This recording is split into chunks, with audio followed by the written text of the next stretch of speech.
Hello everybody, I am about to show you a built-in vacuum in a motorhome. So that is right, I am about to show you Rapido's brand new 2022. This vehicle here is a hybrid. It is a mix between a 21 and a 22, but all of our Rapido 22s will be coming in the next couple of months.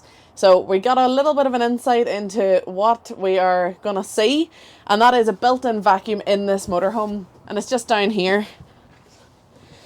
So it's pretty self-explanatory, really. You just sweep all your rubbish over to it, and it collects just in this little bag down here. So you never have to worry about bringing a vacuum with you anymore.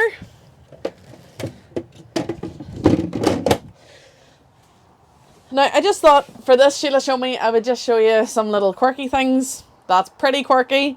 Another thing Rapido are changing in their new 2022 is they will be putting in magnetic strips on the shower door as opposed to having a little hook. So you see that's magnetic there.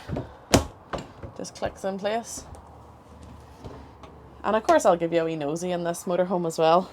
This one is our 666. So you have your high singles or double above your garage. And then of course you have your drop down electric bed above. Just above here as well. So that was just a little insight. There is still tons for me to show you whenever the new Rapidos do arrive, and that's in a couple of months. So please stay tuned. And if there's any other brand or make or model you'd like to see, please let me know and I will show you anything you want to see. See you next weekend.